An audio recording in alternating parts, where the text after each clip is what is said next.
We are still currently in the primary search phase, which is the rapid one. They are running it, we have different segments that are gridded out. Each one of those segments are taking anywhere between an hour to 3 hours, up to 2 kilometers for each segment.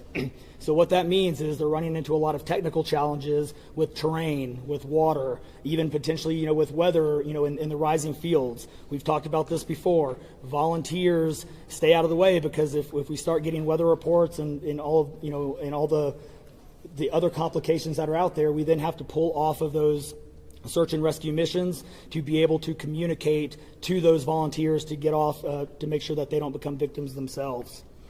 Those operations involve 19 different local and state agencies, in addition to conducting primary and secondary searches. They will be conducting welfare checks on areas in North Kerr County impacted by power outages. And when we say search and rescue operations, that is boat, walking, on the ground, dogs, drones. Again, keep personal drones out of the air. Helicopters. We do have other assets that are continuing the search as well. As of present, KPUB, which is the Kerrville Public Utility Board, is reporting continued power outages between Hunt and Ingram along the South Fork of the Guadalupe River in Hunt. In the South Fork area, there are approximately 40 down power lines and significant infrastructure damage. KPUB has brought in additional utility personnel to help with restoration, but it's not possible at this time when the power is going to be restored. There are some substations along with those power lines that we are still trying to get access to, just from debris buildup or them being completely wiped out. So we do not have an estimated time on when those are going to be fixed. We continue to have substantial number of requests for volunteers, as I said before, and donation opportunities. We are asking those who want to volunteer to contact the Salvation Army in Kerrville by phone at 830-465-4797 or in person at 855 Hayes Street in Kerrville. Monetary donations can be made on the Community Foundation of the Texas Hill Country's website at www.communityfoundation.net. They have a Kerr County Relief Fund set up on that site. And I will now turn it over to the Mayor, Joe Herring. Thank you for being here. I need to tell my community and those families who are waiting, this will be a rough week. Primary search continues, and we remain hopeful every foot, every mile, every bend of the river. Our work continues. You need to know that we have been blessed with help from the community, from the state, and the nation. We have trained experts who are helping in this effort. If you want to volunteer, it is important that you contact Kerrville Salvation Army and register. Dalton gave that number, but I'm going to give it again. 830-465-4797. We need focused and coordinated volunteers, not random people just showing up and doing what they do. We need to work together. As Dalton said, donations have been flowing in from around the world to the Community Foundation. Again, that website is communityfoundation.net. Please follow the City of Kerrville's Facebook page for updates. They're accurate. We take a lot of time to make sure we send out information that will be helpful, not only to residents, but to those who are visiting. I've said this 100 times, and I will say it again. We need your prayers. We need your prayers. Thank you. And now, Senator Ted Cruz.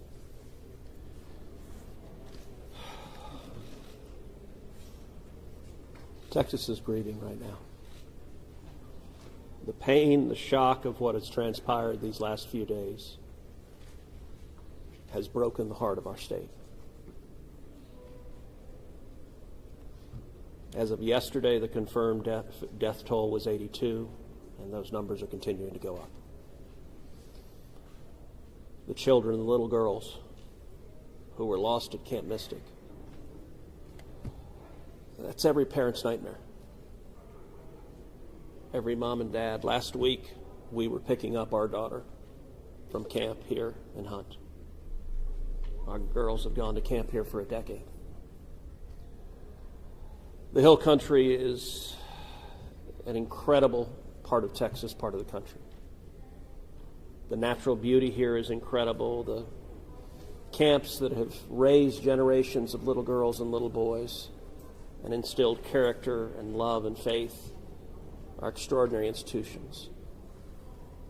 And I'll tell you, the pain in our state, and it's every part of the state. You've got Texans from all over the state who were here celebrating the 4th of July. A week ago, this was a time of great celebration. You're dropping your little girl off at camp, your little boy off at camp. You're celebrating Independence Day. You know that your child is going to be swimming and canoes and horseback riding and doing archery and making lifetime friends. And then suddenly it turns to tragedy. For the last several days, I've spoken to multiple parents, scared out of their mind. Do you know anything? Where is my daughter? There's still 10 girls and 1 counselor from Camp Mystic that are unaccounted for. And the pain and agony of not knowing your child's whereabouts, it's the worst thing imaginable. But I want to say, in the face of all of this, it is simultaneously inspiring. Every time there's a tragedy, every time there's a natural disaster in Texas, Texans come together. Texas is a big state. We've got 31 million people, and we have hurricanes, we have tornadoes, we have wildfires. Tragedies hit this state, natural disasters hit this state, and without fail, 100 out of 100 times when that happens, we see Texans coming together, helping each other, engaging in acts of heroism. There have been over 850 high water rescues since this flooding began. 850.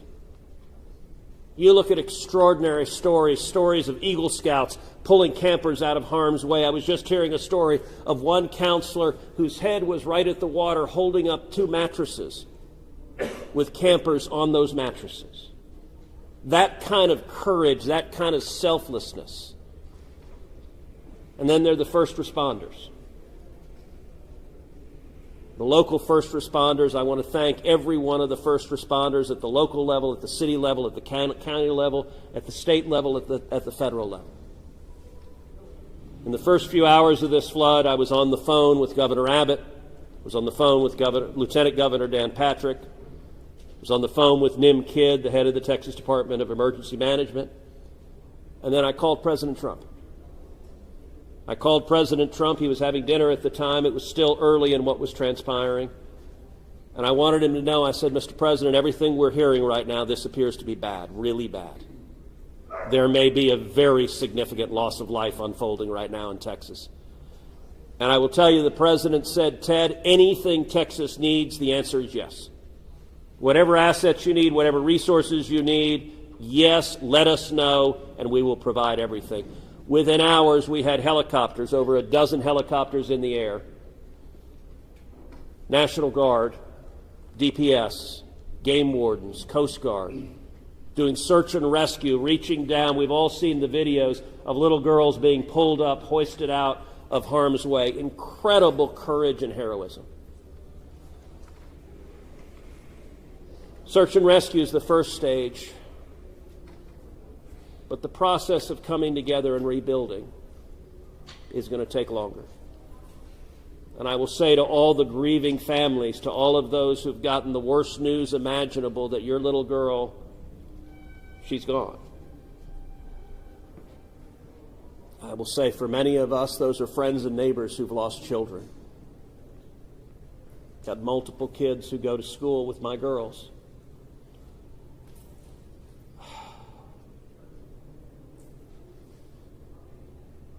The mayor asked for prayers.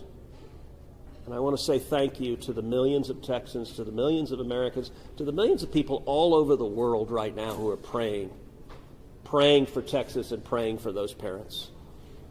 Going through this grief, it is going to take love. It is going to take friends and family embracing and hugging and holding them while they weep. And it's going to take the church. With every disaster, one of the things we see here in Texas is the church steps up and the church helps and the church feeds and clothes and comforts. This morning I met with a group of chaplains who've been going through the incredibly difficult process of talking to mom and dad after mom and dad who just lost the most precious person they ever knew. And those chaplains are just trying to love them and show God's love. So I want to say we will come through this. To those in the midst of grief right now, that might seem hard to fathom. But Texas will come through this. And I just want to say thank you. I want to say thank you to these gentlemen here who are working. They are not sleeping. They are working every day. Thank you to the families. Thank you to the Salvation Army. Thank you to everyone who is just reaching out and saying, how can I help? We will come through this, and we'll come through this together. Thank you.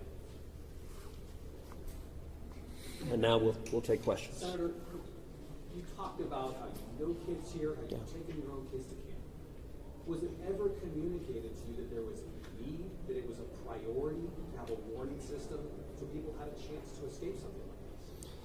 Well, listen, I think anytime you're dealing with major rivers, there's a risk of flooding, and there's always been a risk of flooding, particularly on the Guadalupe River. I will say, in the wake of every tragedy, there are things that are predictable. One of the things that's predictable is that you see some people engaging in, I think, partisan games and trying to blame their political opponents for a natural disaster. And you see that with a hurricane, with a tornado, with a wildfire, with this flooding, where people immediately say, well, the hurricane is Donald Trump's fault. Look, that I think most normal Americans know that's ridiculous, and I think this is not a time for partisan finger-pointing and attacks. Now, after we come through search and rescue, after we come through the process of rebuilding, there will naturally be a period of retrospection where you look back and say, okay, what exactly transpired? What was the timeline? And what could have been done differently to prevent this loss of life? And that's a natural process. I think it should not happen in a bitter and partisan sense, but it should happen in a reasonable sense of saying, what lessons can we learn? And I will give an example. Houston's my hometown. If you live on the Gulf Coast, we get hurricanes. That's part of living on the Gulf Coast as hurricanes hit. And I do think Texas as a whole has learned over time how to deal more effectively with hurricanes.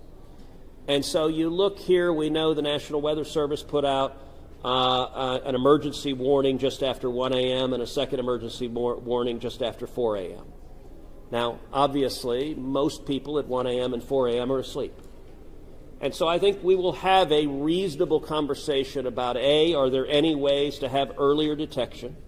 And some of that, the limits of a flash flood, they're very difficult because they can arise so quickly. But everyone would agree in hindsight, if we could go back and do it again, we would evacuate particularly those in the most vulnerable areas, the young children in the cabins closest to the water. We would remove them and get them to higher ground if we could go back and do it again. Obviously, everyone would. The people in RVs by the river's edge. We know in disasters like this, RVs and mobile homes are particularly susceptible, whether a flood or a hurricane or a tornado, they're particularly susceptible to that.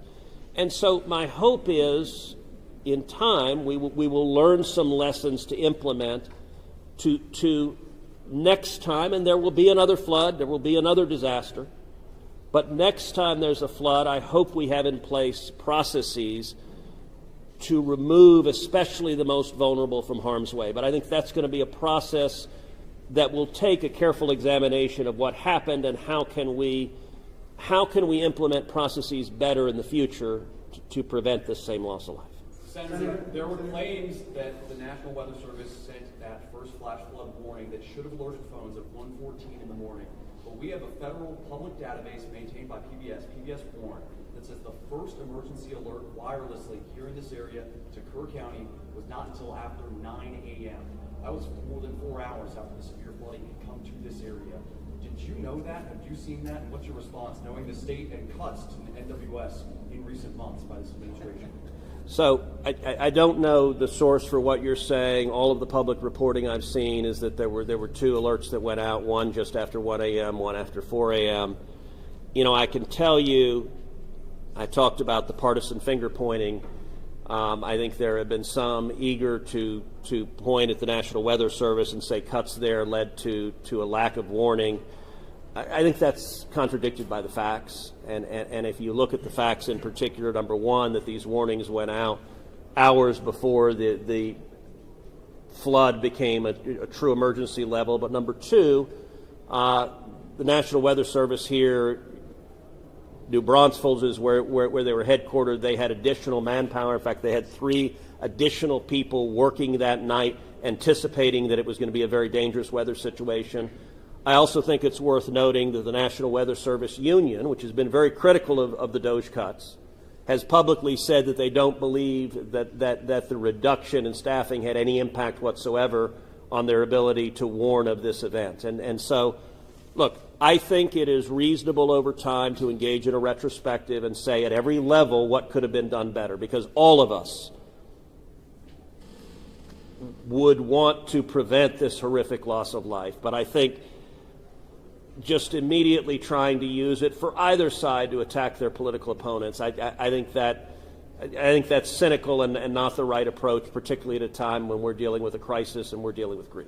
But does this make you question whether there should be cuts at the National Weather Service and FEMA? I know you've been supportive of FEMA. Look, I am very supportive of FEMA. I'm very supportive of the National Weather Service. They both perform essential roles, and I think it is critical at every federal agency, particularly when you're dealing with public safety, that we make sure that critical roles are maintained. That's a longer and broader discussion, but as I said, everything from the public evidence indicates that was not a contributing factor to what occurred here. Is it possible to get Dalton in just to talk about that and the National Weather Service alerts? Because there were escalating forecasts throughout the day from the National Weather Service.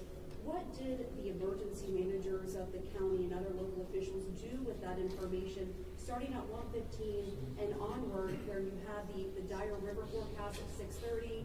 Were emergency managers doing anything to put any processes in place to warn people on the river? So overall, we were preparing for the July 4th, weekend. So we had National EMR on site. We were, basically stood up kind of an incident command post, if you will, to prepare for that event. So everybody was kind of up looking at weather. We looked at the weather before. When you looked at the National Weather Service, flood map, it spanned all the way from the west side of Texas, with Kerr County kind of being in that upper northeast corner of it. And so everybody, including the National Weather Service, was looking at where's the rain going to hit. We know it's somewhere in here, but with rain, especially when you're dealing with terrain, you got to figure out, sometimes you don't know until it falls. So once it starts falling, then you got to figure out, okay, how's the watershed going to do this? How's the science going to work? And when you had that north and south fork that we had talked about before, it all converged into one. We do know that a lot of the camps were looking at this just as much as everybody was. With the rainfall percentages, even the National Weather Service had looked at, and don't quote me on the numbers, but it was anywhere between 1 to 7 inches. We got significantly over that. And again, when it goes into very congregated areas and how that watershed shifts into the rivers, that impacts things. And so the camps, obviously, we've heard stories where campers were getting up. They were up at 3:30 in the morning. They were trying to move to higher ground. That's the head. And the other interesting part of the terrain, and we've talked to UGRA folks as well. This is the headwaters of the Guadalupe. This is the beginning. This is where everything forms when it comes into the North and South Fork. And so as those things develop, it develops very rapidly, very quickly, and this rose very quickly in a very short amount of time. And so those campers that were able to do that, it worked. There's been the other question, and I'll just give this one out. Evacuations. Well, why don't we evacuate? Well, evacuation is a delicate balance, because if you evacuate too late, you then risk putting buses, or cars or vehicles or campers on roads into low water areas trying to get them out, which then can make it even more challenging, because these flash floods happen very quickly. That's what. And so we saw that in 1987, but was there any discussion to evacuate earlier when it wasn't too late? Was there any discussion about that among the officials? So, repeat your question. Was there any discussion to evacuate or activate any emergency plans before it was too late, where it would be very dangerous like that? Well, so again, just like disasters in Texas everywhere, it's very tough to make those calls, because what we also don't want to do is cry wolf. We don't want to make sure that we activate it at the right time. It is very difficult, very challenging, especially with this. We're looking at 100 kilometers, right? That's a big straight line distance. That's not even along the river. These areas take a lot of time to get out to. So even when first responders were on the ground at 3:30 in the morning and we had reports, we had first responders that were getting swept away, actually responding to the first areas of rainfall. That's how quick it happened. First responders who have experience, who are Swiftwater qualified, were driving to as soon as the rain started falling, were driving to these areas, and one of them got swept off the road. Between 1 and 4 a.m. from local law enforcement to the camp saying, I know you can't get buses in an hour, but was there anyone telling the camp between 1 and 4 a.m. you need to get the girls to higher ground at the very least, even if they have to walk up there in the rain, as many of them actually ended up doing? Was there any communication from local law enforcement to anyone at that camp between 1 and 4 a.m.? That I don't know off the top of my head. What I do know, though, is there's 55,000 people in Kerr County. Kerr County is a massive, massive area. From here to those camps is 45 minutes on a good day. And so, obviously one of the big challenges that we have, even when you have cell service, a lot of those areas don't even have cell service. Radio communications towers, radio towers within the hill country becomes very challenging. So there's a lot of areas, especially when weather comes in, where cellular towers are down or you already have bad service. So there's a lot of factors that play and a lot of variables in there on communication that, again, I think as we work through this process, we know everybody has a lot of questions regarding what are the next steps and what's next. And I think all of these things, these are all great questions. And as we continue search and rescue and as we continue to move to the next step, we definitely want to dive in and look at all of those things, from cell service tower to radio communications, or emergency alerting. Any of those things, I think we all really need to take a look at and review. And we're looking forward to doing that once we can get the search and rescue and stuff complete. In regards to the total number, before I say anything else, I just want to say thank you to you, all the first responders, everyone involved. We've been praying. Thank you. The community's been praying. The media's been praying. Thank you guys for doing that. I've got two questions. One, for you, try to get an accurate count on number of missing. I know you can't. I know we don't know we don't know what we don't know. Yes. But do we know a rough idea on total estimates that are still missing overall throughout the county? And then one other follow-up. This may be for Senator Cruz.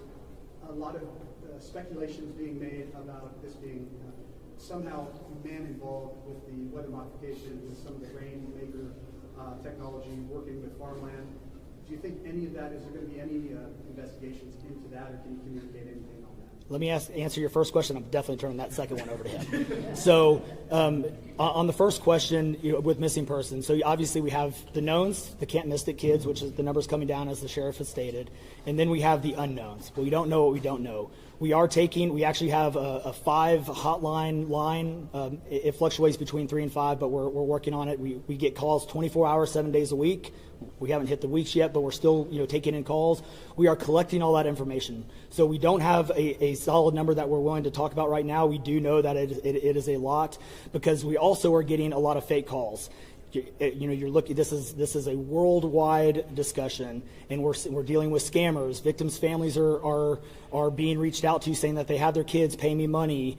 It's heartbreaking. It's absolutely heartbreaking. We're dealing with with mental health issues, where people are calling saying they have visions. All of these things we're dealing with on a day-to-day basis, and we're having to vet this information, and it becomes very taxing on our people. Again, this is an extremely heartbreaking. This is, if not the worst, one of the worst disasters in this region in a very, very long time, even beyond 1987. And but we're best estimate, like dozens or hundreds, or just to give people an idea. A lot. So, Yeah. let me. Yeah, Not to get into the weeds on, people are asking lots of questions, and where should we start the investigation out? To the best of my knowledge, there is zero evidence of anything related to anything like weather modification. And look, the internet can be a strange place. People can come up with all sorts of crazy theories.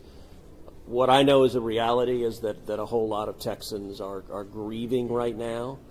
I will tell you, I was visiting with one parent who was talking about online being harassed online because their information was public that they had a little girl who was missing at Mystic. And look, there are a lot of people who are messed up, and my call for everyone, there's a time to have political fights, there's a time to disagree. This is not that time. This is a time just to reach out, support each other, go volunteer at the Salvation Army, give them money, go volunteer at your church, you know what I did when this happened? Just go hug your kids. Because I got to tell you, I hugged my girls with tears in my eyes, because every one of us who's a parent, there but for the grace of God go I. And nothing will fill the void in these moms and dads' hearts, but they'll make it through it. And every one of us, we have an obligation to come through and help them make it through it. And look, Texas will come through, and let me say, Kirk County, the Hill Country is incredible. It is beautiful. And these summer camps, Camp Mystic is an incredible Texas institution. For a century, it has made a profound difference helping young girls become strong women in Texas and across the country. And so, for me at least, I'm praying for these camps. I'm praying for all the campers, everyone implicated, everyone impacted, and I hope we come together and stand as one doing that. Thank you. Thank you, everybody.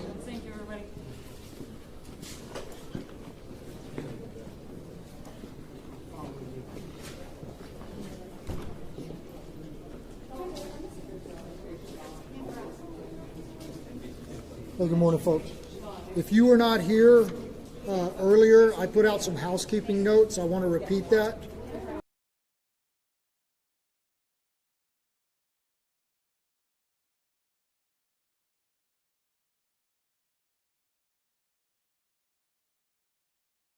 Search and rescue operations. We're asking everyone to adhere with that direction. Hey, excuse me, can we either keep it down or shut the door? You bet. TFR is still in effect. We can't have the media flying drones. They have interfered with our air operations, and it has to stop. It's our intent to set aside an hour each day to make some of our leadership available to y'all for one-on-one interviews. This is above and beyond these daily press conferences.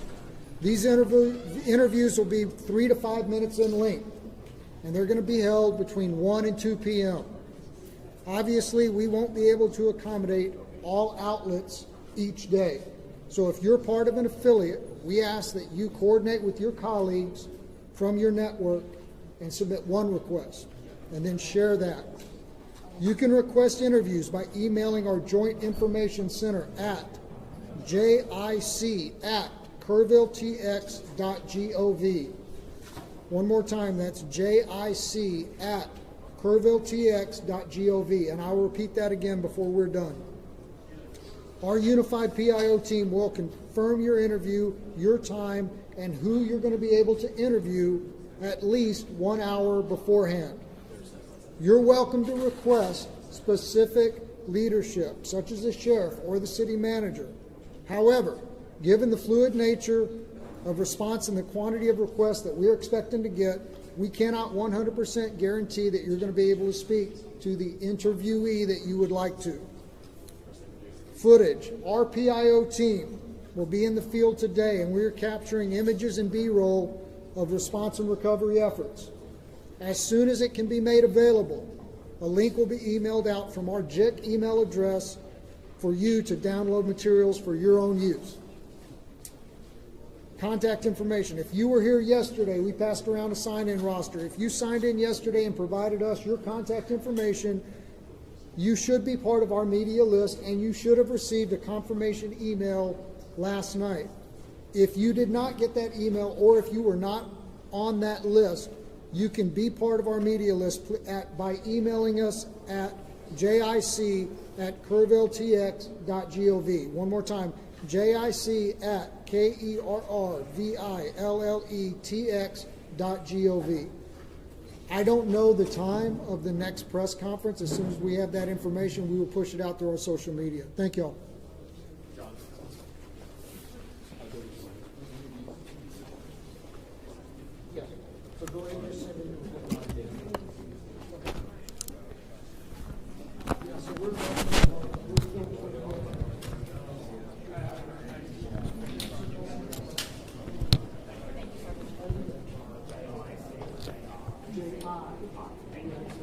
I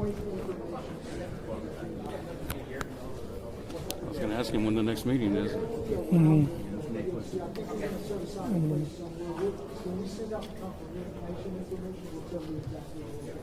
Please don't touch my mic.